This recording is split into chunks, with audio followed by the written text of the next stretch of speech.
오늘은 언더독이라는 제목을 가지고 하나님의 말씀 함께 나누도록 하겠습니다. 우리 주변에서 보면 연약한 사람들이 있습니다. 연약한 사람들이 있고 상대적으로 강해 보이는 사람들이 있습니다. 그럼 우리는 어떤 사람들한테 마음을 조금 더 향하게 될까요?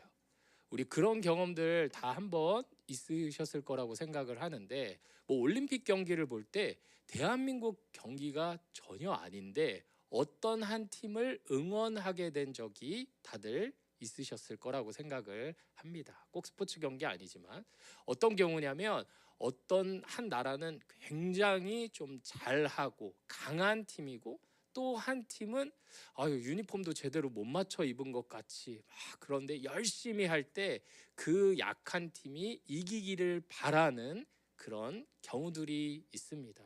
실제로 심리학적 용어로 언더독 효과라고 하는 게 있습니다. 예전에 투견 싸움을 할 때 밑에 있는 그 언더독이 이기기를 바라는 마음이 우리나라 사람뿐만 아니라 기본적으로 사람들에게 있다고 이야기를 합니다. 이처럼 우리는 무언가를 판단하고 생각을 할 때 심리적인, 감정적인 영향을 받게 되어 있습니다.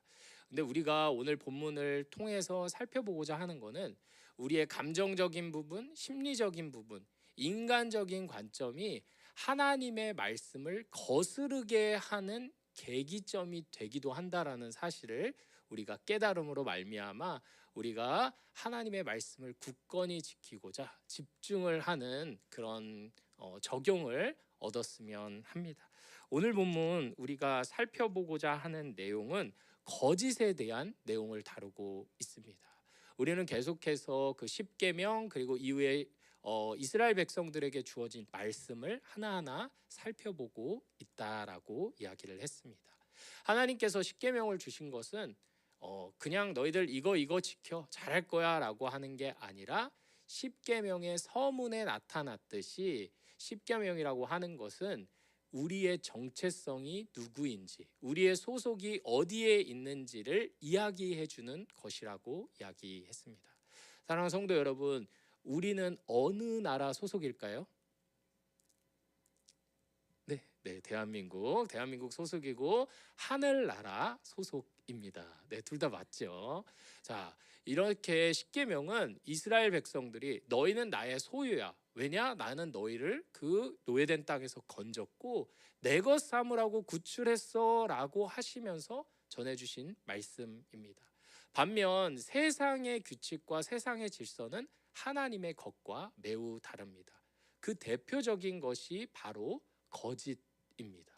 사탄을 보고 거짓의 압이라고 할 정도로 사탄이 가지고 있는 가장 본질적인 무기는 바로 거짓입니다. 그렇다면 사탄은 우리에게 어떤 방식으로 살아가길 원할까요? 그건 뭐냐면, 우리가 진리가 아닌 거짓, 예수 그리스도의 길을 따라 사는 삶이 아닌 다른 것에 살도록 우리를 끊임없이 유혹을 합니다. 사단은 본인이 지금 무엇을 하고 있는지 또 잘 알고 있습니다. 메타인지가 제대로 돼 있죠. 패배자입니다. 그래서 하고자 하는 것은 무엇이냐? 밝혀진 진리를 사람들이 깨닫지 못하도록 거짓을 이야기하는 겁니다.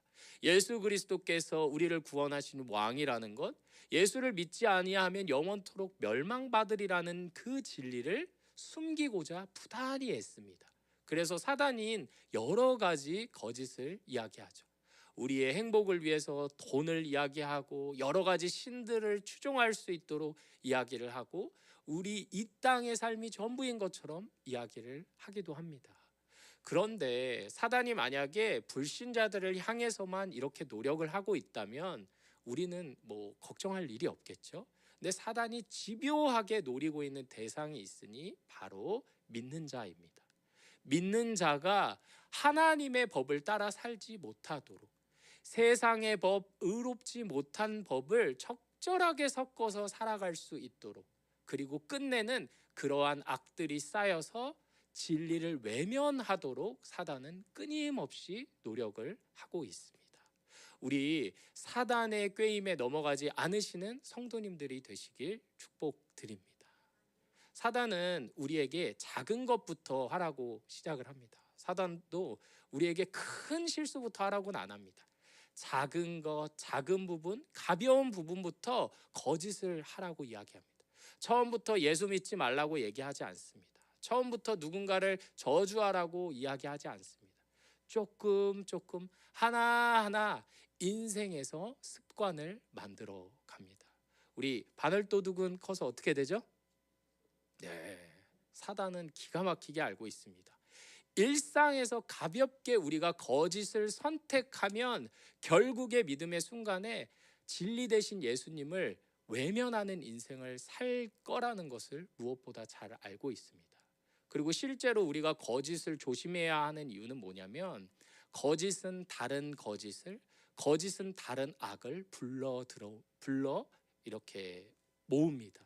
그리고 이러한 거짓과 악이 쌓이면 우리의 눈이 아주 탁한 것처럼 어두워지게 되는 것을 보게 됩니다. 아침에 일어났을 때 눈이 뿌연 경우들 많이 있으시죠? 그리고 연세가 있으셔서 눈이 잘 안 보일 때 아유 잘 보였으면 싶다라고 하는데 우리의 악이 쌓여가면 우리의 영의 눈은 어둡게 되어 있습니다. 그러면 이제는 사단의 말을 듣기가 너무 쉬워집니다. 봤지? 넌 날 따라와야 돼. 예수 있지도 않아. 예수가 너의 인생에 뭘 책임져 줄 수 있어? 어차피 천국 간다며. 있긴 하나 모르겠지만 가면 되는 거지. 이 땅에선 나의 법대로 살아. 나를 숭배라고 이야기를 하게 됩니다. 우리 그래서 교회를 잘 다니다가도 떠나게 되신 분들 보면 일상에서 쌓여 있는 하나하나의 악 가운데, 거짓 가운데 익숙해져 있으셔서 이제는 세상의 법이 너무도 편안한 상태이신 경우를 보게 됩니다.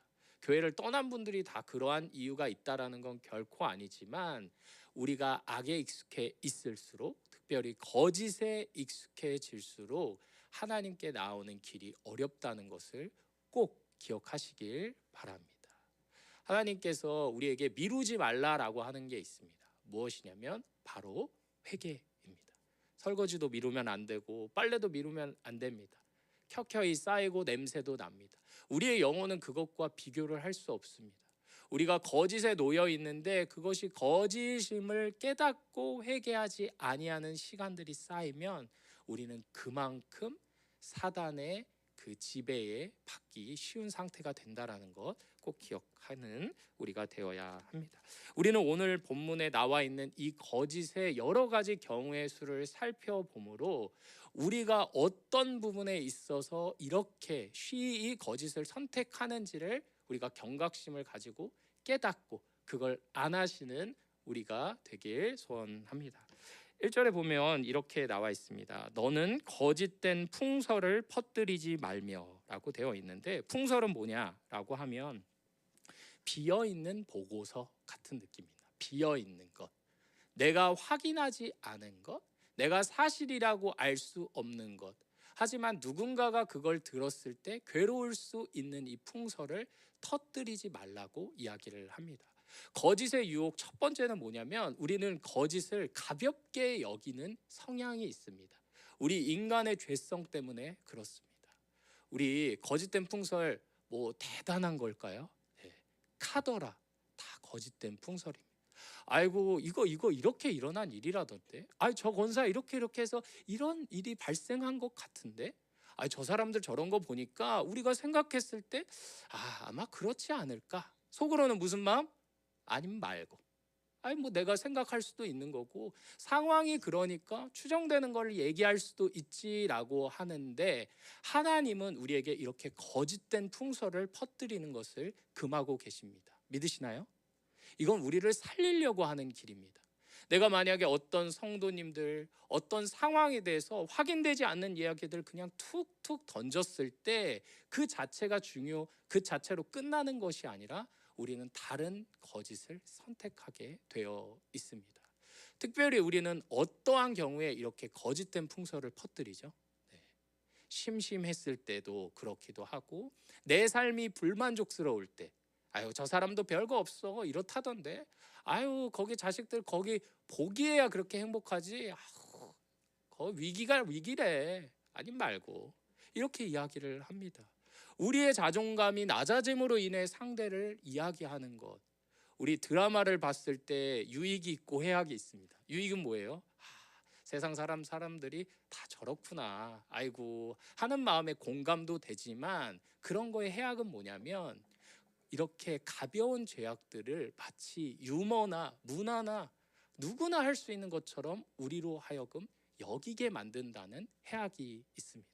사랑하는 성도 여러분, 우리가 대중매체를 통해 아니면 친구들과의 세상 친구들과의 만남을 통해 경험하게 되는 작은 거짓이 문화가 아니라는 사실을 꼭 기억하시길 바랍니다. 하나님 앞에 하나님 이건 애교예요. 친구들도 하는데 애교 아니에요? 아니에요. 뭐라고 말해요? 거짓된 풍설을 퍼뜨리지 말라. 하나님께서 우리에게 이것을 요구하시는 이유가 있습니다. 뭐예요? 십계명의 이 뒤에 두 번째 부분에 해당하는 내용들은 이웃에 대한 사랑을 다루고 있습니다. 하나님을 사랑하는 자는 이웃을 사랑합니다. 하나님을 사랑하는 자는 하나님이 만드신 영혼을 사랑합니다. 근데 이런 거짓된 풍설을 퍼뜨리는 것은 누구를 괴롭히는 일이죠? 누구에게 상함을 더하여 주는 일이죠? 그 당사자, 그 이웃을 상처 입게 하는 일입니다. 내가 그냥 하는 말을 하나님이 들으십니다. 그리고 우리 친구들도 옮겨가잖아요. 이 친구가 얘기했는데 몇 다리만 건너가면 아 맞아 이렇대 라고 이야기를 했을 때 그 당사자가 그 영혼의 상처를 입을 수 있다라는 것, 아니 입는다라는 것을 우리가 꼭 기억하시길 바랍니다. 하나님은 우리의 입술을 주목하십니다. 우리가 거짓에 대해서 가볍게 여기는 마음을 주님은 주목하십니다. 우리가 이러한 평상시의 습관 가운데서 거짓을 택하지 않을 수 있는 용기가 바로 우리에게 필요합니다. 우리 거짓된 풍설 퍼뜨리지 아니하시는 성도님들이 되시길 바랍니다. 아님 말고가 아니라 하나님은 다 보십니다. 다 들으십니다. 우리가 거짓에 대해서 가벼운 마음, 가볍게 여기는 마음, 애교라고 여기는 이 마음이 우리로 하여금 거짓을 택하게 하는 그 계기점이 된다라는 사실을 우리 꼭 기억하시는 은혜가 있길 바랍니다. 그리고 오늘 본문을 통해서 우리가 살펴보게 되는 거짓을 하게 되는 거짓을 짓도록 만들게 되는 두 번째 심리적 요인, 인간관계적 요인인데 그것은 바로 연합입니다. 우리가 하나님 앞에서 연합하는 것은 매우 좋습니다. 믿으시나요? 네, 하나님 안에서 의로 연합하는 것은 너무도 좋습니다. 근데 우리가 거짓을 언제 택하게 되냐면 군중심리, 그리고 나와 같이 불편함을 가진 누군가가 한 명만 있어준다면 우리는 거짓을 쉽게 이야기할 수 있습니다. 오늘 본문 1절 뒷부분과 앞절 보면 2절 보면 이렇게 되어 있습니다. 악인과 연합하여 위증하는 증인이 되지 말며 다수를 따라 악을 행하지 말며 송사의 다수를 따라 부당한 증언을 하지 말며. 네, 보면 뭐가 강조되어 있어요? 다수를 따라 악인과 연합하여. 우리가 어떤 사람이 좀 미운 사람들이 있죠. 속상하고 서운한 경우도 있고 내 자신의 삶이 슬픈 때가 있어요. 그때 내가 그 사람을 혼자 단독으로 미워하는 것, 그 사람에 대해서 거짓된 이야기를 하는 것은 상당한 용기를 필요로 합니다. 웬만한 강심장이 아니고서는 그렇게 하기가 어렵습니다. 근데 나와 입을 맞춰줄 수 있는, 맞장구 쳐줄 수 있는 사람 한두 명만 붙으면 우리는 그 사람들에 대해서 위증도 할 수 있고 악한 증언도 할 수 있습니다. 이것은 우리가 우리 스스로 짓는 죄악에 대해서는 엄하게 생각을 하지만 공동체가 같이 짓는 죄악에 대해서는 가볍게 여기는 그 마음이 있기 때문입니다. 우리 험담을 할 때도 여러 명이 하면 마음이 좀 후련하신가요? 내가 단독으로 하거나 누군가에서 단독으로 비방할 때보다 다 그렇던데, 대부분의 사람들이 그렇다던데 라고 이야기를 할 때 우리의 마음이 조금은 편하게 되는 거, 그건 우리의 연약하고 부패한 어떤 본성 때문입니다. 그래서 우리가 이렇게 하기도 합니다. 어떤 사람에 대해서 우리가 이야기를 할 때에도 나의 이야기를 맞춰줄 수 있는 사람들이 누가 있을까? 그래, 같이 조금 이야기해 줄 수 있는 사람들이 누가 있을까? 우리 같이 악을 도모할 친구들 찾지 아니하시고 하나님께로 나아가시는 은혜가 있길 바랍니다.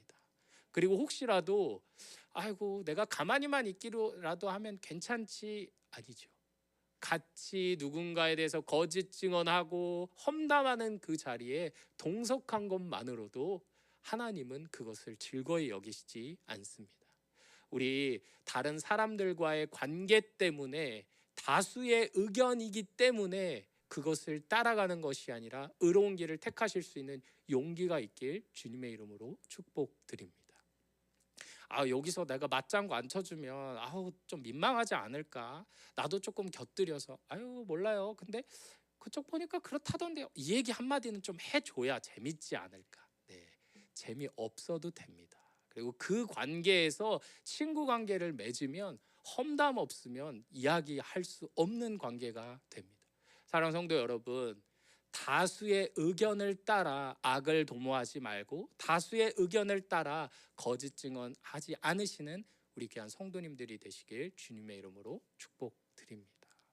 비단 청소년들만 또래 문화가 있는 것이 아닙니다.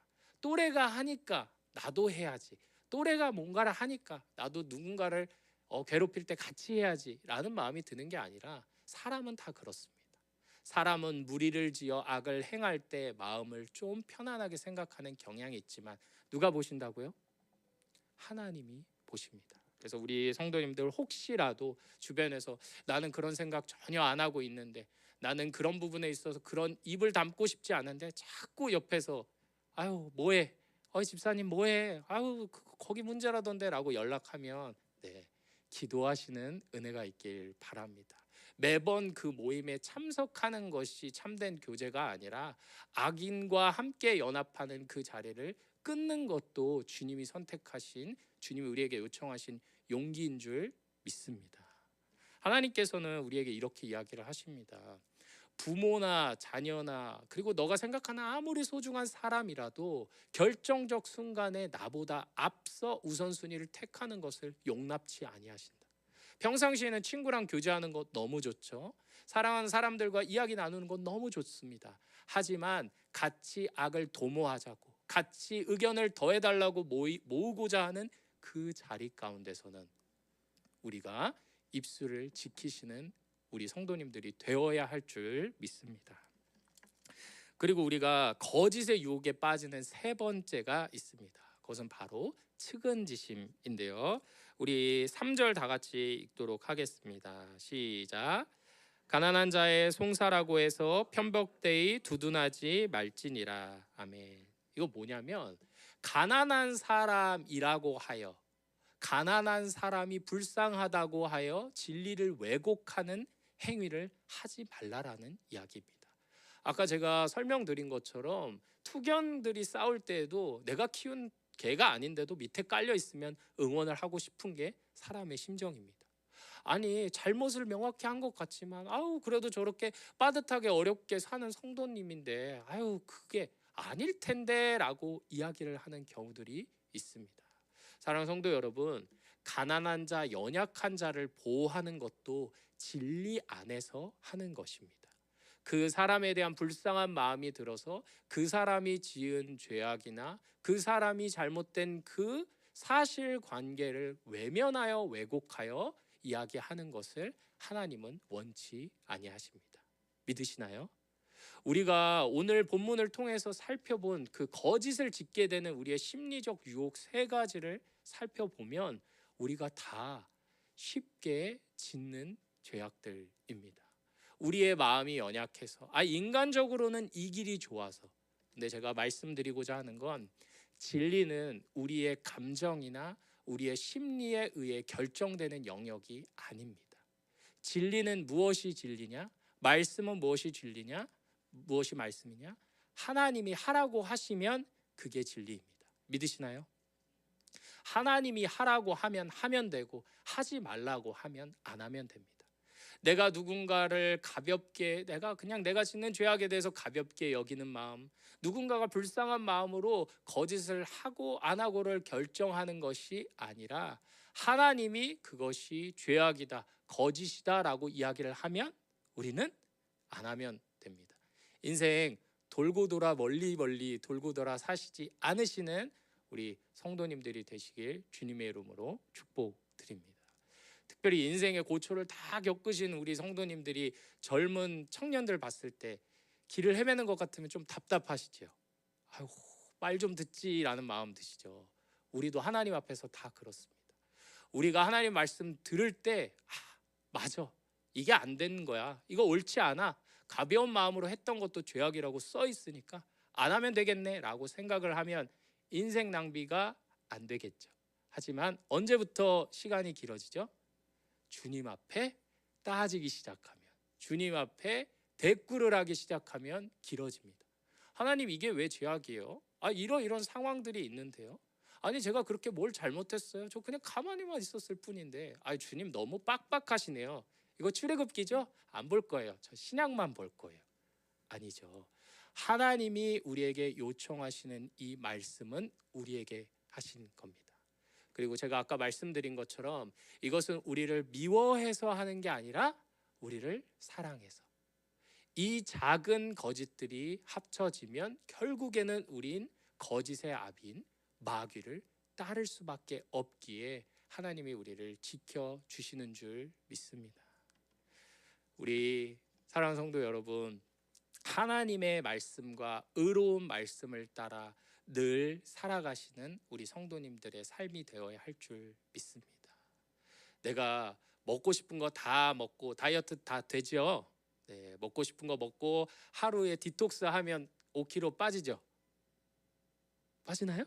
네, 쉽지 않습니다. 평상시에 관리가 되어야 몸무게가 점점점 빠지는 것처럼 하나님의 말씀도 마찬가지입니다.